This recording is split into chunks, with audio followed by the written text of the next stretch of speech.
Pak Prabowo, saya senang sekali Bapak memantik saya, data saya tidak benar. Silakan bantah data saya hari ini, Pak. Dan saya izinkan kalau ada staf mau bantu, silakan berdiri di sebelahnya. Izinkan. Pak, Global Peace Index kita menurut sumber Institute for Economic and Peace kita turun, Pak. Kalau mau di-close up boleh. Silakan. Saya bawakan ini dari rumah. Momen Ganjar patahkan alasan Prabowo beli pesawat bekas. Bikin Prabowo tak berkutik, langsung kena gampar Ganjar. Halo, selamat datang di channel Redaksi Jurnal. Mari kita bicara data yang benar. Global Militarization Index kita, sumbernya Bonn International Center for Conflict Studies, turun. Semua skornya ada. Kapabilitas militer kita, ini dari Law Institute Asia Power Index, turun. Proporsi anggaran pertahanan kita, sumbernya IISS Military Balance Plus, turun. Pak Prabowo, saya mau bertanya kepada Bapak, termasuk kemudian capaian MEF kita hanya 65,49% dari target 79%. Mengapa terjadi penurunan dan apa solusi? Waktu habis. Jadi begini, yang Bapak ungkapkan itu saya bisa bantah, waktunya tidak cukup. Saya siap berjumpa dengan Bapak. Mari kita bahas satu persatu, akan saya buktikan. Saya butuh hari ini, Pak. Nggak bisa. Saya tidak dikasih waktu. Jadi Anda tidak fair. Anda minta saya kasih penjelasan yang begitu rumit, tapi waktu saya terbatas. Jadi saya transparan, saudara. Dan yang saya katakan, kalau kita bicara MEF itu mulai dari berapa periode yang lalu. Ya, kalau kita mau buka-bukaan, Menteri Pertahanan sebelum saya, apakah tidak juga berpengaruh? Juga Menteri Keuangan yang banyak tidak menyetujui disbursement. Jadi mari kita diskusi dengan baik sebagai negarawan dan tidak mencari-cari hal-hal yang keliru. Yang saya heran itu justru Prabowo. Dia kan Menteri Pertahanan, bahkan sudah hampir 5 tahun menjabat. Lah kok debat yang temanya tentang pertahanan dan keamanan yang seharusnya itu menjadi keahlian dia sebagai menteri, Prabowo malah terlihat tidak paham apa-apa. Prabowo tidak pernah bicara teknis, malah sibuk orasi-orasi yang bersifat motivasi. Saya ini jadi ragu, ini Pak Prabowo sebenarnya Menteri Pertahanan atau motivator kayak Mario Teguh. Pada satu titik, Ganjar menghajar Prabowo dengan data penurunan kualitas pertahanan kita di dunia. Padahal anggaran pertahanan itu sudah sedemikian besarnya. Dan ketika dihajar data, Prabowo bukannya membalas dengan data lagi, tapi malah sibuk menyalahkan Menteri Pertahanan lama, menyalahkan DPR, bahkan Ibu Sri Mulyani, Menteri Keuangan. Seakan-akan semua masalah urusannya adalah uang. Kalau nggak ada uang, maka rencana nggak jalan. Jadi kalau Bu Sri Mulyani itu menghemat anggaran, maka menurut Prabowo yang salah ya Menteri Keuangan. Lucu banget kok, nggak masuk akal. Capres nomor urut 3, Ganjar Pranowo menanyakan kepada Capres nomor urut 2, Prabowo Subianto, soal kebijakan membeli pesawat bekas yang dilakukan pemerintah. Hal tersebut terjadi saat sesi keempat debat ketiga Pilpres 2024 yang digelar di Istora Senayan, Jakarta Minggu 7 Januari. Awalnya Ganjar begitu senang ketika Prabowo menjelaskan ide Bapak untuk membeli pesawat bekas. Tapi Ganjar tidak rela dengan statement Prabowo soal pesawat bekas. Karena menurutnya, akan kasihan prajurit-prajurit kita kalau pilotnya masih belajar 3 tahun, pesawatnya bekas dan harus datang berlatih dengan resiko yang sangat tinggi dan itu tentu sangat berbahaya. Dalam kesempatan itu Ganjar menegaskan program yang akan dilakukannya di bidang pertahanan jika nantinya terpilih sebagai presiden. Menurut Ganjar, dirinya akan menitik beratkan pada penguatan ketahanan laut. Saat ini kata Ganjar, pertahanan laut Indonesia memerlukan sensor dan sonar. Kemudian menurut Ganjar, dirinya akan memperkuat pertahanan di udara. Sehingga menurutnya, Indonesia harus secara konsisten meningkatkan pertumbuhan ekonomi untuk meningkatkan alokasi anggaran untuk penguatan pertahanan. Perencanaan bottom up itu memang betul-betul sebuah perencanaan yang mereka inginkan. Mereka harapkan dan mereka bisa menggunakan dengan sangat efektif. Kalau hanya ngomong tanpa bukti konkret, mana bisa dibuktikan? Seloran itu yang muncul dalam pikiran saya ketika mendengarkan pemaparan dari seorang Ganjar soal ketegasannya membela TNI. Tapi beda jauh dengan Prabowo yang terkesan tidak tahu kondisi di lapangan.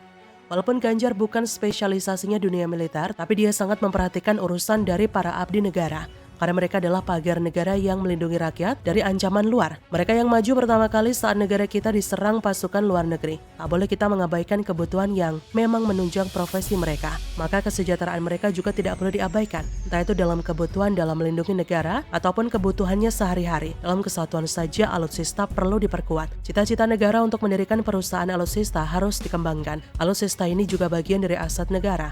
Investasi yang nantinya dipakai sampai bertahun-tahun. Jadi kelengkapannya dan kualitasnya harus yang memadai.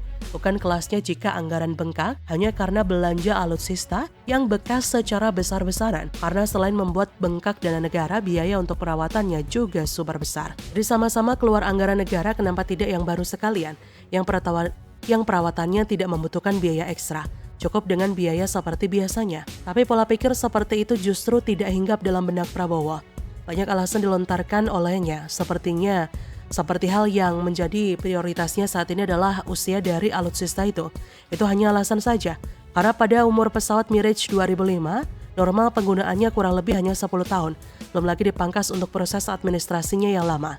Pantas saja jika Ganjar menyebut Prabowo terlalu gegabah, hingga akhirnya rencana pembelian pesawat bekas dari Qatar dihentikan atau malah dibatalkan, karena memang lebih banyak merugikan daripada manfaatnya. Di sisi lain, Ganjar mulai menyinggung tentang pentingnya mewujudkan kemandirian ekonomi yang juga bagian dalam perusahaan itu adalah mimpi besar pendiri bangsa. Dari sana pula kedaulatan ekonomi dalam bidang pertahanan, keamanan, dan problem geopolitik bisa teratasi. Yang paham persoalan ini justru Ganjar, lewat pemaparan gagasan yang ditawarkan berdasarkan kondisi real di lapangan. Bukan hanya rakyat biasa yang butuh uluran tangan pemerintah, tapi juga mereka di barisan TNI. Sudahlah, pilih yang pasti-pasti saja. Rekam jejaknya Ganjar lebih menjanjikan. Track recordnya konsisten dalam berucap tidak dimiliki dua capres lainnya. Jadi sudah jelas capres yang pas untuk melanjutkan program baik Jokowi dan memperbaiki yang belum tepat hanyalah Ganjar seorang. Bagaimana menurut Anda? Orang-orang banyak yang mengapresiasi pasangan Ganjar dan Mahfud ini. Mereka punya harapan bahwa pembangunan dan hukum itu bisa seiring sejalan. Bahwa striker dan kiper bisa saling bekerja sama. Pak Dul ahlinya ahli, ketemu Pak Ganjar. Ganjar disebut ahlinya ahli untuk memimpin negara. Rakyat siap mendukung? Halo, kembali lagi dengan saya Endra Janiago di channel Redaksi Jurnal. Ini siapa ini? Dari yang ahlinya ahli. Siapa ini? Dari yang ahlinya ahli. Pandul. Pandul itu ya kayaknya second stage-nya lah. He is the real ahlinya ahli. And he is my president. Manusia ini manusia komplit. Jadi artinya dengan digabungan dengan Ganjar Pranowo ini semakin menyempurnakan sosok Ganjar Pranowo. Apalagi Mahfud MD mempunyai tipikal berani mengemukakan hal-hal yang sensitif. Artinya kehadiran Mahfud MD ini melengkapi dan menyempurnakan Ganjar Pranowo. Mahfud MD datang, Ganjar Pranowo yakin menang. Ini keyakinan saya. Dan saya mempunyai juga keyakinan seorang Mahfud MD itu akan menambah dukungan suara untuk Ganjar Pranowo khususnya di Jawa Timur. Maka dia pilih orang profesional untuk mendampingi Ganjar. Apalagi Mahfud MD itu memang kaya dengan pengalaman. Dia pernah di DPR, pernah jadi hakim, pernah jadi menteri. Paket lengkap lah. Kekayaan Mahfud MD di pengalaman inilah yang membuatnya dipilih jadi calon wakil presidennya Ganjar, bukan kaya secara materi. Dan Ganjar juga Mahfud juga nggak punya beban masa lalu yang memberatkan pundak mereka. Mereka berdua bersih, pengalaman, anti pada intoleran, religius. Jadi kurang apa lagi? Kita tentu sudah tahu dan familiar dengan sosok pria pelontos berjenggot putih yang dipanggil Pak Dul. Pria bernama asli Agung Sukoco ini memang memiliki banyak sekali perbendaharaan kata, terutama istilah-istilah bidang teknik, sains, dan internet. Sehingga wajar bila sebagian orang menjuluki pria asal desa Munang, kecamatan Pilang Kenceng, Kabupaten Madiun ini sebagai Profesor Pak Gundul.